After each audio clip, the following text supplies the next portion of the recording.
ဘာကနုဆရာတော်ဘုရားကြီးတို့ပြန်တော်မူကန်နေတိစာချဒါသူတို့အရေးချင်းတွေပါရမီတွေကိုတိဆောက်တာကျေးဇူးတော်ရှင်မိုးကုတ်ဆရာတော်ဘုရားကြီးတို့ပြန်တော်မူကန်နေတိ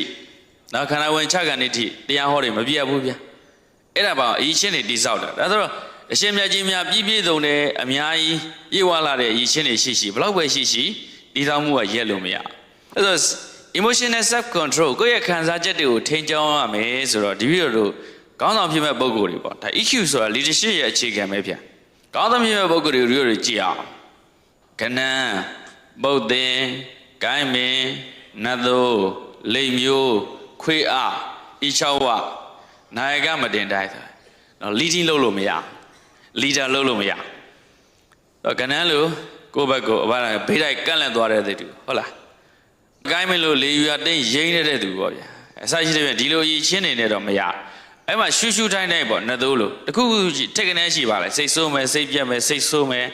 နော်တိုက်ခိုက်မယ်အဖွဲ့အစည်းချင်းတစ်ခုနဲ့တစ်ခုဖြစ်ပြီးဆိုလဲအဖွဲ့အစည်းချင်းပါလေတိုက်ခိုက်တယ်ဒီလိုမျိုးတွေပေါ့အဲ့ဒါမျိုးတွေဆိုရင်ပါလေသူ့ရဲ့ emotion ကိုပါလေ control မလုပ်နိုင်တာဒါကြောင့်ဦးစီးကောင်းဆောင်ပြည့်မဲ့ပုံကိုယ်တွေကနံပါတ်1 EQ level ကိုတိစောက်တဲ့အခါကိုယ့်ကိုထိန်းချောင်းမှုပိုင်းမှာကိုယ့်ရဲ့ဘာတွေကိုထိန်းချောင်းအောင်လဲ emotion တွေလို့ပြောတဲ့ခံစားချက်တွေဒေါသကြီးတာကိုလူတွေမသိတာတွေပေါ့ဒေါသတော့ရှင်မရဲ့မကြည့်ဘူးလားဗျကြည်တာပဲတူတူကိုနော်ဒီလိုပရိကသယောတင်မပယ်နိုင်သေးတွေတော့ရှိနေဦးမှာအဲ့တော့ပုရုသင်မှာတော့ကြံရိုင်းနေမရှိဘူးလားဗျာရှိတာပေါ့ဒီလိုတို့ဒီစာပေတော့ပြောခဲ့တယ်ဒါကြောင့်နည်းနည်းသိမ်မွေးတဲ့လူလူကြိုးပြလုပ်ငန်းတွေကိုလုပ်တဲ့အခါမှာခက်ထန်တဲ့အရိုင်းစိတ်တွေပေါ်လာတယ်ဆိုတာဒါကိုပြောတာဗျအဲ့လိုပဲလောဘလည်းမကြည့်ဘူးလားဗျာအချမ်းရံတွေပေါ်လာတယ်ဗျာအကိုကိုထင်ကြီးလေးသားတဲ့သူတွေများလာမယ်ဗျာလက်သက်ပကာရပူဇော်မှုတွေများလာမယ်ဗျာလာဘသက်ကာရတိလောကနဲ့ရှင်များတို့တကယ်ဆံဝဲအဆင့်ခံနိုင်ရှိလားပေါ့အဲ့ဒါဒီလို emotion တွေကအဲ့ဘက်ကိုပါသွားနိုင်တယ်ဒါကိုသတိထားရမယ်ပေါ့ဗျာအနည်းဆုံးတော့ချီးကျူးတာတော့ခံရင်လည်းဗျာဒီမဲ့လေးတော့ပြူစမ်းမအောင်နေလို့ရင်လို့တာဟုတ်တယ်မလားအဲ့ဒါဆိုပါလေအဲ့ဒီဟာတွေကလွန်ခဲ့သွားတဲ့ကပဲ emotion တွေကမထိန်ကြောင်းနိုင်မှဖြစ်ဟာမင်းတို့ကငါလောက်တာအတိမတ်တော့မပြီးဘူးလားလို့တော့ဘူးကမလို့တော့ဘူးကွာဆိုရင်ဒီလိုလုပ်ငန်းစဉ်တွေပြီးမြောက်ပါမလားဒါကြောင့် leader ပုဂ္ဂိုလ်တွေကကိုယ့်ရဲ့ emotion ကို control လုပ်ဖို့လိုပါတယ်အဲ့တော့ leader လို့ပြောလိုက်တော့ဒီလိုခေါင်းအကြီးလို့ပြောတာဟုတ်စာသင်တိုက်တွေဦးဆောင်တာပဲဖြစ်ဖြစ်နော်အဖွဲ့အစည်းကိုဦးဆောင်တာပဲဖြစ်ဖြစ်ပရိဒတ်လုပ်ငန်းတွေကိုဦးဆောင်တာပဲဖြစ်ဖြစ်နောက်ဆုံးဗျာကိုမိသားစုကိုဦးဆောင်တဲ့အိမ်ထောင်ဦးစီးအထီးရပဲဦးဆောင်အမရပဲဦးဆောင်ကိုယ့်ရဲ့ emotion တွေကိုထိန်းကျောင်းဖို့လိုလားမလိုဘူးလားလိုတယ်ဗျာဒီပြီးတော့တို့လောဘဒေါသမောဟကိလေသာတွေကပယ်ပြီလားမပယ်ရရင်တော့ဘာနဲ့ထိန်းရမလဲသတိပညာနဲ့ဒါထိန်းဖို့လိုတာပေါ့ဗျာအဲ့ဆိုတော့ဒါကြောင့်ဒီနေ့ကိုမန်းကဟောဒီ20 competency ပေါ့ဒီ EQ ကိုရေးမယ်ဆိုတဲ့အခါသူတရားအားထုတ်တယ်ဆိုတာ15ရက်စက္ကန့်ကိုဒါ9ချိန်ဇက်တိုက်သူတောက်လျှောက်အားထုတ်ပြီးမှတတိပဋ္ဌာန်တရားတွေကိုဒါအလေးကျင့်ကောင်းနေပြုပြီးမှဒါအရေးကြီးတယ်ဆိုတာသူတွေ့တာပေါ့ဒါကြောင့်နံပါတ်1ဦးစီးကောင်းဆောင်ပြုသွင်းမဲ့ပုဂ္ဂိုလ်တွေ EQ ကောင်းလို့တဲ့ပုဂ္ဂိုလ်တွေကကိုယ့်ကိုစီမံခန့်ခွဲမှုပိုင်းမှာနံပါတ်1ဘာကိုထိရမလဲကိုယ့်ရဲ့ emotion လို့ခေါ်တဲ့ခံစားချက်တွေကိုထိရမယ်လောဘကြီးလွန်းတာဒေါသကြီးလွန်းတာမောဟတွေ့ဝေမှုဆုံးဖြတ်ချက်တွေဘယ်တော့နေတွေးနေတာဆုံးဖြတ်ချက်မချနိုင်ဘူးဆိုတာမျိုးတွေဖြစ်အခုဂျိုးဘိုင်နဲ့အဲ့ဒါကြောင့်ပြုတ်ပါလေဆုံးဖြတ်ချက်တွေအသက်ကြီးလာတာရောသူ့ရဲ့ဆုံးဖြတ်ချက်တွေကတွေးရတာများတာရောမကြိုက်ဘူးဗျာတော့အဖွဲ့အစည်းသေးသေးလေးကနေကမ္ဘာအကောင်းဆောင်ဒီဆုံးဖြတ်ချက်တွေတွေးလို့မရဘူး decision maker တွေလေဗျာသူတို့ရဲ့ decision ကစစ်ပွဲကြီးဖြစ်လို့ရတယ်စစ်ပွဲကြီးငြိမ်းလို့ရတယ်အကုန်လုံးလုပ်လို့ရတယ်စီးပွားရေးကမောက်ကမဖြစ်အောင်လည်းလုပ်လို့ရတယ်စီးပွားရေးတွေတည်ငြိမ်အောင်လည်းလုပ်လို့ရတယ် decision maker ဖြစ်သွားတဲ့အခါကိုယ့်ရဲ့ emotion တွေကိုဘယ်လိုမျိုးထိန်းကျောင်းမလဲဒါကအလွန်အရေးကြီးပါလားဗျာနော်ကဲဒါလေးကတော့ဒီလိုအပူစုထည့်ထားတဲ့ဟာလေးပဲဗျာ self management မှာခုနထဲမှာတော့မပါဘူးခုနချက်ထဲမှာတော့မပါဘူးဒါလေးကိုထပ်ထည့်ထားတယ်ပါတယ်တော့တာဝန်မဲ့လို့ရနဲ့တာဝန်သိလို့ရအင်္ဂလိပ်လိုပြောတော့ proactive နဲ့ reactive ပေါ့ဗျာ proactive reactive ဒီဗီဒီယိုကအခု9နာရီကနေ10နာရီရ9နာရီ15လောက်မှလာရင်မရဘူးလားရှင်များတို့ထိုင်းဆောင်နေပေါ့ဗျာဘာဖြစ်လဲဒီဗီဒီယိုတင်မဲ့သူပဲလေဒီလိုလာတဲ့ချိန်တင်တာပေါ့အဲ့ဆိုဒီလိုလို့ရကဘာဖြစ်သွားမလဲအရှင်များတို့လည်းလာကျင်တဲ့ချိန်မှာလာမယ်ပြီးတော့တင်နေတယ်နောက်ကျမှဟိုကပေါ်လိုက်ဒီကပေါ်လာလိုက်အဲ့ဒီနဲ့နေဆုံးပို့ချတဲ့သူကတော့အာယုံတော့နောက်သွားနေတာပဲအဲ့ဒါဘာလို့လဲအဲ့ဒါတွေကရှင်များတို့ဒါ reactive လုပ်ရတယ်ပဲဟုတ်ဘူးလားဗျာနော်အဲ့ဒါဒီထဲမှာထိုင်ပြီးရှင်များတို့အိတ်နေမယ်ဗျာခုံကြီးတွေပေါ်မောက်ပြီးအိတ်နေပဲမရဘူးလားအဲ့ဒီတော့မပြောပါဘူးတေချာတယ်မပြောမှရွယ်လည်းမဟုတ်ဘူးလေအဲ့ဒါဒီတော့မပြောတော့ဘူးရှင်များတို့အနေထိုင်ပါရှင်များတို့ရဲ့ reactive အဲ့ဆို proactive ဆိုဘာလို့အောင်လဲ proactive ဆိုတာဝန်သိရမယ်ဟုတ်လားအချိန်မှန်ရမယ်တာဝန်ယူရရမယ်ကိုတာဝန်ကိုတာကိုလုံအောင်ထိန်းနေပေါ့ဗျာဟုတ်လားဗျာနော်ဒါတပည့်တော်တို့သီလပိုင်းမှာဆိုရင်ဘာသီလတွေဖြစ်မလဲဇာတိရသီလတွေဖြစ်မှာပေါ့ဗျာနော်လူတွေဆိုရင်ဂိဝိနည်းသုတ်တန်တို့သင်္ကလဝါဒသုတ်တို့မှာလာတဲ့ဟာပေါ့ဗျာနော်လဲဝိပြင်ကနှဆောင်ချသူမိဘနဲ့သားမယားနဲ့လင်အရှင်နဲ့ကျွန်းထေမွန်တကမိတ်တေဟာနဲ့ဆရာတပည့်တိတိမချော့ကျင့်ဝတ်ဆုံးလင်ဖြူတန့်စင်မှုရှင်လဲမကွေသေလဲမကွာလက်နတ်ရွာလူပြီးလှဲ့လေတူစံသားမှု၍နေဘူးရှိပြီးဝေယံတိတိမတီကျင့်ဝတ်ချွတ်သူတို့မှာဗါလေလေးရွာဖို့လုံလူဖြစ်ရှုံး၏သင်္ကသာဆရာတော်ဘုရားကြီးကလှဲဘိန်းနဲ့လှဲနဲ့ဆောင်နဲ့ဟုတ်လားတပည့်တို့လှဲဘိန်းရှိတယ်ဗျာပုံတောင်းကြီးတွေကိုဝင်ယိုကြီးထိုးမထားဘူးလားဗျာအဲ့ဒါလဲတော့မလဲဘူးလားအရှိန်လန်းရွေးလိုက်ရင်ရှင်များရေနော်ပေတရား200လောက်ရွေးလိုက်ရင်ဘာဖြစ်သွားပြုတ်ကျသွားမှာပေါ့အဲ့ပြုတ်ကျမသွားဘာထိန်ရလဲနဲ့ဆောင်လဲဝင်ယိုပေါက်ဘူးလဲနဲ့ဆောင်လေးထဲမထားဘူးလားကားဘိန်းနဲ့ကားဝင်ယိုရှိတယ်ဗျာဒီတိုင်းလဲလို့ရလားဘာလို့ရလဲနက်လေးနဲ့ရှိရနေထိန်မထားဘူးလားအဲ့ဒါဝတ္တရားတွေဆိုတာပဲဗျာနော်ဝတ္တရားတွေမိဘနဲ့သားမယားနဲ့လင်းအရှင်နဲ့ကျွန်းထေမွန်တကမိတ်တဟာနဲ့ဆရာတပည့်တိတိမချွတ်ကျင့်ဝတ်ဆုံးလင်ဖြူတန့်စင်မှုဟုတ်လားဝတ္တံအပရိပူရေနောသီလနာပရိပူရတိဆိုတဲ့အတိုင်းဟုတ်လားခန္ဓာနော်ခန္ဓာကဝတ်မှာပါတဲ့အတိုင်းပဲဝေကြီးဝင်းငယ်ကိုဖြစ်ခြင်းသီလကိုဖြစ်ခြင်းဒီမမြည်ဘူးဆိုတော့ဒါရှင်းရောဒီလိုတို့ကလူတွေထက်တောင်ပိုပြီးသေချာဖို့လိုတယ်အဲဆိုတော့တာဝန်တိလို့ရ proactive ဖြစ်ရမယ်ခန္ဓာကဝတ်မှာသုဒ္ဓတခန္ဓာကဝတ်14ပါးတာဝန်တိလို့ရတယ်ပဲအာခန္ဓုဆိုအာခန္ဓုလို့နေဟုတ်လားအာဝတိကဆိုအာဝတိကလို့လေဒါတွေရတဲ့ရှင်ပြ proactive လို့ရတယ်ပဲဟုတ်လား reactive ဆိုအာခန္ဓုခဘုန်းကြီးရပါလေနော်အာဝတိကလို့နေခြင်းစားခြင်းတယ်ထားခြင်းတဲ့အချိန်မှာထားတယ်သူ့ကိုအောင်ဆုံးကပ်ဖို့ကမနေနှိုးနေရတယ်အဆင်ပြေပါမလားမပြေဘူးဒါကြောင့်ဒီပြီးတော့နော်ဒါမြတ်စွာဘုရားရှင်ကတိခိယတို့ခန္ဓာကဝိတ္တဆိုတာဒါ proactive လို့ရတဲ့ကိုပြတာပါဗျာဟုတ်လားဒီတော့ဒီနေ့ကပြောခဲ့တယ်ရှင်သာရိပုတ္တရာနော်နိရောဓသမဘတ်တွေဝင်သားနေတဲ့ကဘုရားအခြေအားချခဲ့တယ်ဘာလို့ခိုင်းတာတပြည့်သီးလဲသေးခြင်းလို့တပြည့်သီးလဲသေးခြင်းလို့အရှင်သာရိပုတ္တရာလို့မထင်မြတ်ကြီးကဆွမ်းကကြွအမြဲတမ်းနောက်ဆုံးရကြီးတယ်ကျောင်းမှာတပြည့်စည်းလဲစတန်းလန်းနေဆွမ်းကကြီးရောက်တော့ချထားခဲ့အမိုက်တွေမကြုံဘူးတချို့ပြီးသလဲတန်းလန်းနေချထားခဲ့တချို့ကျတော့အမိုက်တောင်းနေပါတယ်အမိုက်တွေပါတယ်ကြုံပြီးပါပြီသူ့နေရာနဲ့သူပြန်မထားခဲ့ဒကာဒကာမတွေကလာဟာဒီကျောင်းတိုက်ကကိုတော်တွေကငါတို့ကတော့လူလဲတန်းလဲရတာကလားတွေအလွန်နှမျောတာနာတပိန်တို့ဘာတို့ကတော့ချမ်းသာလို့နော်တော်တော်များများကလားတွေနှမျောတာဟုတ်အဲ့ဒါငါတို့ကတော့တေချာလူလဲတန်းလဲရတယ်သူတို့ကျတော့ဟိုမှာတွေးတဲ့နေရာထားခဲ့တယ်အမြန်ပြက်သီးမှာပေါ့ဒီလိုမျိုးပြောစရာကြဲရတဲ့တွေပေါ်မလာနိုင်ဘူးလားအဲ့တော့ဘယ်သူမှတာဝန်ရှိတယ်ဖျားပြီးတာဝန်အကြီးဆုံးဟာအရှင်သာရိပုတ္တရာပဲဒီဒါနာမှာအဲ့ဒါကြောင့်သူကနောက်ဆုံးမှလိုက်ပြီးတော့အမိုက်လေးတွေပြည့်စရာရှိပြည့်ကျုံစရာရှိကျုံအမိုက်တောင်းနေရဟုတ်လားတပြက်သီးနေရသေချာတက်ရထားပြီးနောက်ဆုံးမှသွန်ကန်လန်အမြဲတမ်းလိုက်ဟောဒါရှင်သာရိပုတ္တရာရဲ့ proactive လို့ရဲ့ပဲအသေးစိတ်နော်အကြီးကျယ်တွေမဟုတ်ဘူးဗျဟုတ်လားလေဒီဆရာတော်ဘုရားကြီးဘာလို့လဲလေဒီဆရာတော်ဘုရားကြီးလင်းတာနဲ့အစောကြီးထအဲ့အတိုင်းဘာလို့လဲအိမ်သာကုရိအိမ်သာတွေကိုဆွေးနော်ဟုတ်လားအဲ့တော့ဝမ်းနေလာနေတဲ့ဝမ်းနေသွားနေတဲ့အချိန်ဆိုတော့ဝမ်းသွားထားတဲ့ဝမ်းလည်းနန်းနဲ့ဆရာတော်ကြီးက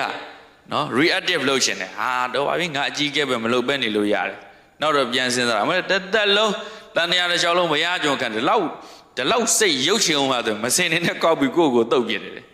ဟုတ်လားစိတ်ကိုဆုံးပါတာနော်ဟုတ်လားနော် lady ဆရာတော်ဘုရားကြီးတို့လေနော် block proactive သူတို့ရဲ့လုပ်ရခေါင်းဆောင်မှုဒီကတော့ပြောလို့ချီးကျူးလို့မပြီးဘူးဒါပဲ proactive ရဲ့သဘောတပည့်တော်ဒီနေ့ကပြောခဲ့သလိုပါလေရေးစရာရှိအောင်လုပ်ခဲ့ဒါသူတို့ကလေဒီဆရာတော်ဘုရားရေးစရာရှိအောင်လည်းအလုပ်လုပ်ခဲ့တယ်ဖတ်စရာရှိအောင်လည်းရေးခဲ့တယ်ပြည့်စုံတဲ့ဆရာတော်ဘုရားကြီးတွေဘာမှပြောစရာရှိသေးတယ်ဘလောက်ကြည်ညိုစရာကောင်းလဲနော်တပည့်တော်တို့ရဲ့တန်ခါဆိုတဲ့ဖခင်ကြီးတွေအဲ့လိုမျိုးပုဂ္ဂိုလ်ကြီးတွေရှင်များတို့ဒီလိုလက်ထက်မှာပြင်းနေလို့မပြီးဘူးဗျာနော်အဲ့ဒါခစ်ကလည်းပြောင်းလာပြီခစ်ပြောင်းတာနဲ့ light ကိုက်နေအောင်ဒီလိုတို့အများကြီးကြိုးစားအားထုတ်ဖို့လို့ဒါတပည့်တို့ရဲ့ proactive ပဲအဲ့လိုမဟုတ်ဘူးတက်တောင့်တက်တာနဲ့ရေးတာကိုခြောင်စိမ့်နဲ့နေမယ်ဆိုနေလို့ရတာပဲဘယ်သူမှဘာမှလာမပြောနိုင်ဘူးနော်အဲ့လိုနေတယ်ဆိုရင်တော့ဒီတို့က reactive လို့ရဖြစ်သွားတယ်ဒါလေးကသတိပြုစရာအချက်အဲ့ဒါကြောင့် emotional control ပေါ့ဒီအထူးသဖြင့် EQ အားကောင်းနေတဲ့ပုံကိုယ်တွေက proactive လို့အောင်မလား reactive လို့အောင်မလားတာဝန်သိမှုပြုရတာဝန်သိမှုရှိရမလားတာဝန်မဲ့လုပ်ရတယ်လို့အောင်မလားတာဝန်သိမှုရှိရ အဲ့မှာတပြည့်တော့တာဝန်သိမှုတာဝန်ယူမှုနဲ့ပတ်သက်ပြီးတော့ပြောထားတာရှိတယ်တာဝန်သိမှုတာဝန်ယူမှုပြောကြည့်ပါအောင်ဗျာတာဝန်သိမှုတာဝန်ယူမှုနောက်တစ်ခုကတာဝန်ကိုခြေဝင်အောင်ထမ်းဆောင်နိုင်တဲ့အရေးချင်းဆိုပြီး၃ချက်ရှိတယ်တာဝန်သိတယ်တာဝန်ယူတယ်အခြေခံရပြီတို့တော့အဲ့လောက်နဲ့တူကိုသူ့ကိုလူကောင်းလို့ပြောလို့တော့ရတယ်အဲ့ဒါလူတော်လို့ပြောလို့မရဘူးလူကောင်းဖြစ်ဖို့ဆိုရင်အရေးချင်းမှရှိဖို့လိုတယ်တာဝန်ကိုခြေဝင်အောင်ထမ်းဆောင်နိုင်တဲ့အရေးချင်းရှိဖို့လိုတယ်ပေးအပ်လာတဲ့တာဝန်ကိုဥလည်းမစုံထမ်းဆောင်နိုင်ဖို့လိုတယ်ဒီလိုဒီအကြောင်းမှာတာဝန်ယူမှုနဲ့နေတယ်ကိုယ်အပိုင်းနဲ့ကိုယ်ပေါ့နေရာတိုင်းတော့ဒီလိုမစွမ်းဆောင်နိုင်ဘူးလုံးလည်းမလုံးဖြစ်ဘူးဒါပေမဲ့ဆရာတော်သူခိုင်းရင်တဲ့လုပ်ငန်းရှိဇောတိတာရရေးဆိုဒီလို stand by မဲ့ကြိုက်တဲ့ချိန်ကဒီလိုတာဝန်ယူမှုနဲ့နေတာဒီလိုပဲဒီလိုညီကိုတွေရှိနေတာနော်သူတို့ကဏ္ဍနဲ့သူတို့ကိုတာကိုလုံအောင်ဒါတာဝန်ထမ်းနေကြတာအစင်းသင်းဖြစ်နေတာအဲ့တော့ဒီလိုလူငယ်တွေကိုအများအားပြောတယ်ရှင်မြတ်တို့မင်းတို့အစင်းသင်းဖြစ်အောင်နေကြအဲ့ဒီကြမှာခိုင်းမှာဖြစ်ပါမလားမလုပ်ဘူးဆိုတာမျိုးမလုံးနဲ့အဲ့ဒါ potential ကျသွားတယ် potential ဆိုတာပါဟာဒီကလေးကတိုးတက်ရေးလမ်းကြောင်းရှိတယ်ဥဒီတစ်ပတ်ဘုန်းကြီးကတင်ခိုင်းမှုရတယ်နော်ရှင်များတို့ဘယ်နှပတ်တက်ရမလဲတော့မသိဘူးတပည့်တော်ရွေးချယ်ရေးတွေတော့မပါဘူးပေါ့ဘာလည်းမပါရဲဘူးပေါ့ဘာလို့ဒီတော့ကျွမ်းကျင်တဲ့နေပဲမဟုတ်လို့ပါဗျာနော်ကြင်ထားတော့အရှင်များတို့ဒီတဝါတွေအခုဝါကျွတ်တက်ကရှင်များတို့ရှောက်ကြမှာမလားရှောက်ချင်လဲရတယ်ပြန်ရင်လဲရတယ်ရှောက်တယ်ဆိုရင်လည်းရှင်များတို့ရှောက်တိုင်းတော့လက်မခံဘူးဒီလိုတော့အရှင်များတို့တဝါတွေနေခဲ့ထိုင်ခဲ့တဲ့ဟာတွေကိုပြန်ပြီးသုံးသပ်ကြလိမ့်မယ်တာဝန်ခံဘုန်းကြီးတွေကအဲ့ဒါသုံးသပ်ပြီးတော့ဒါအရှင်များတို့က potential ရှိတယ်ပေါ့ဗျာနော်ဒီကြောင်းတိုင်းနဲ့စီလျော်အောင်သာဟတတာပြည့်အောင်နေနိုင်တယ်စွန့်ရင်ရှိတယ်ဆိုတဲ့ဟာမျိုးတွေဆိုရင်တော့လက်ခံမှာပေါ့ဗျာအဲ့တွေ့တိုင်းတော့ပဲလက်ခံလို့ရမယ်ဟုတ်လားဗျာနော်ဒီလိုသင်တန်းပြီးတိုင်းသုံးသပ်ချက်တွေပြန်လုပ်ပါလေရှင်များတို့ found နေဖြစ်ရမယ်နေခြင်းနဲ့ကျောင်းမှာဆက်ပြီးတော့တရင်သုံးခြင်းနဲ့တာနာပြုခြင်းနဲ့ဆိုရင်ဒီလိုအခွင့်အရေးတွေပေးထားပါတယ်ဖွင့်ထားတယ်ဒါပေမဲ့အဲ့ဒီအခွင့်အရေးကခုမှအစအနေတော့မဟုတ်ဘူးရှင်များတို့စရောက်ကနေဒီလိုမှတ်တမ်းတွေရှိထားတယ်အဲ့ဒီလိုမျိုးပဲဒါဆိုရှင်များတို့ proactive လုပ်ရရှိသလား reactive ဆန်တဲ့ပုံစံမျိုးရှိသလားပေါ့ reactive ဆိုရင်တို့လက်ခံ proactive ဆိုရင်လက်ခံဒါပဲအဲ့တော့ဒီဟာတွေကအလေးကျင့်ပါတယ်ဒီတာဝန်မှုတာဝန်ခံမှုဆိုတဲ့ဟာတွေကအလေးကျင့်ပါတယ်ဒါကြောင့်တာဝန်မဲ့လုပ်ရမျိုးနဲ့နေတယ်ဆိုတာလောလောဆယ်တော့ခြောင်သလိုရှိတယ်ရေရှည်မှာကျဖွံ့ဖြိုးတိုးတက်မှုလမ်းကြောင်းတွေကိုကိုယ်လမ်းကြောင်းကိုပိတ်ပစ်တာနဲ့တူပါတယ်ဗျာဒါသတိထားရမယ်ချက်ဒါကြောင့်တာဝန်သိမှုတာဝန်ယူမှုတာဝန်ကိုကြည်ပြောင်ထမ်းဆောင်နိုင်တဲ့အရေးချင်းတို့ကြအရေးချင်းရှိမှရအရေးချင်းရှိမှလူလားမြောက်တယ်သွားတာပြောအရေးချင်းမရှိတော့လူကောင်းနာကြီးတာကွာအချိန်မသိပါဘူးနဲ့တို့ပြောကြအောင်ဟုတ်လားဗျာနော်ဒါကြောင့် proactive မှာဖြစ်အောင်တာဝန်ယူတတ်တဲ့အလေးချင်းမျိုးဖြစ်အောင်ဒီလိုပြင်ဆင်ရနေရာတိုင်းမဟုတ်ပေါ့ကိုနိုင်တဲ့အခန်းကဏ္ဍကိုတာကိုလုံအောင်ထိမ့်ဖို့လိုပါတယ်ဗျာ။ကိုင်နောက်တစ်ခုပါဗျာဖတ်ကြည့်ပါဗျာ။ယုံကြည်ဖို့နဲ့ထိုက်တန်အောင်နေရမယ် trustworthiness trust ယုံကြည်မှုပေါ့ဗျာ။ခိုင်းလိုက်ရင်ဤညောင်ကိုညောင်နေဟုတ်လားနော်တောင်ရောက်မြောက်ရောက်စင်ကြီးစင်လက်နဲ့ဖြစ်ပါမလားဖြစ်နိုင်မှုထင်တယ်တော့ဟုတ်ပါမလားနဲ့မရဘူး။ဘာလို့အောင်ခိုင်းနေဆိုရှင်များလုံနိုင်သွားရှိရအောင်ဒီဗီဒီယိုတို့အခုဒီမှာ projector ချိန်နေပေါ့နော်ချိန်နေအခုဒီမှာညီးလို့ရှင်များတို့ကြည့်ရတာမျက်စိပဲသာတာမဖြစ်ဘူးလားတပည့်တော့ပုံရိပ်ထင်ပြီးရောလုပ်လို့ရတယ်ရှင်များစောင်းနေဒီပါနေဒီရှင်များတို့ဘယ်လိုမှပြောမှာမဟုတ်ဘူးဒီလိုစနေရဒီလိုအကျင့်မလုပ်ညီနိုင်နေညီအောင်လုပ်ကြည့်ရတာပသာတာဖြစ်ဖို့လို့အဲ့ဒါမှလည်း trustworthiness ပဲကိုတခုခုလုပ်ရင်ကိုယ်တိုင်ကြည်ကျင်နဲ့ဖြစ်အောင်စိတ်တန်းကြဖြစ်အောင်လုပ်နိုင်လားပေါ့ဒါ trustworthiness ပဲဟာလှည့်ကြည့်တရားမလို့ဘူးသူခိုင်းလိုက်ရင်လှည့်ကြည့်တရားမလို့ဘူးနောက်ဆန်တင်းတရားကိုမလို့ဘူးသူခိုင်းလိုက်ရင်လေတော်တော်ကိုစိတ်ဆက်တယ်ဗျ trustworthiness ပဲအာကွာနောက်ကကိုပါရတာပါဟာငါတို့ကိုမပါလို့မပြီးဘူးငါမပါလို့ကိုမင်းတို့ခိုင်းလဲဘာမှစိတ်ချရတယ်မရှိဘူးအဲ့ပါ trustworthiness မဖြစ်တာပါဗျတခုခုဆိုရင်စိတ်မချအောင်မိဘကသားသမီးစိတ်မချအောင်တပည့်တော်10တန်းဖြစ်ပြီးနေအရှင်ရန်ကုန်မှာလာနေတွင်ကုန်တွေဝရိန်တွေလှုပ်တယ်နောက်နိုင်ငံခြားထွက်သွားတယ်အဖေမေရအခုတပည့်တော်အသက်40ရှိတခါမှဘာမလုပ်ပါနဲ့ဘယ်မှာသွားပါနဲ့မပြောဘူးစီးပွားရေးတပည့်တော်16နှစ်နဲ့ကိုယ်ပိုင်စီးပွားရေးလုပ်ငန်းတွေရှိကိုယ်ပိုင်မဆန်ရှာခဲ့တယ်အိမ်ကတပြားမှယူအလုပ်သမားတွေ30လောက်ရှိအဲ့ချိန်တွေကစီးပွားရေးလောကတွေရောက်ကိုယ်ပိုင်ရက်တည်ခဲ့အခုချိန်ကြီးတော့မိသားစုအတိုင်းဝိုင်းပေါ်မှာဒုက္ခပေးတာမျိုးမရှိခဲ့ဒါ ဒါကြောင့်ဒီလိုဘာလို့စိတ်ချတယ်အိမ်ကလှဲ့ကိုမကြည့်တယ်အဲ့ဒါ trustworthiness ပဲအဲ့တော့ဒီအကြီးကျယ်ကြီးပြောတာမဟုတ်ဘူးကိုယ်အိမ်ကိုမိသားစုကိုယ်ပတ်ဝန်းကျင်ကိုနေတဲ့ကြောင်းတိုင်းပေါ်မှာကိုလောရမယ်လှုပ်ဆောင်ချက်တွေပေါ်မှာပါလေယုံကြည်မှုနဲ့ထိုက်တန်အောင်ဆောင်ရွက်ထားဖို့လိုတယ်ဒီတော့ဟိုမှာနိုင်ရမှာ remote control ရှိတယ်ပေါ့aircon remote control ရှိတယ်စေးသုတ်တဲ့ကလေးတွေကစေးသုတ်သွားတယ်ဆိုတော့ remote control ကတခါကျတော့ပြုတ်ကျသွားတဲ့အခါကျတော့ဟို wall plug ကပြုတ်ကျတယ်ကြည့်လိုက်တော့အော်မှာ remote နောက်ကစေးသုတ်ထားခဲ့ဘူးနောက်မှာလေချမ်းထားတဲ့အကွက်ကြီးရှိတယ်ကြည့်လို့ကောင်းလားမကောင်းဘူးတဘောကိုပြောပြတာပါတဘောကိုပြောပြတယ်နော်အဲ့ဒါဆိုဘာလို့တာ trustworthiness မဖြစ်တာပေါ့တန်ရှင်းလို့ဟာတန်ရှင်းလို့ဘာဖက်လဲအကုန်တန်ရှင်းလို့ဆိုတာသဘောတွေခုံတွေအောက်ကြတော့ဖုံတွေရှိနေတယ်သဘောတွေခုံတွေအောက်တော့ဖုံမရှိဘူးဗျာထိုင်တဲ့ပလင်တွေမှာတော့ဟောမှာဖုံတွေကိုတေးလို့ဆိုပါတော့ဒါဘာလို့တာ trustworthiness မဖြစ်တာတန်ရှင်းလို့ရဆိုပြောင်းလဲနေအောင်လုပ်နေရမယ်သူများကိုအပြောကိုမခံနဲ့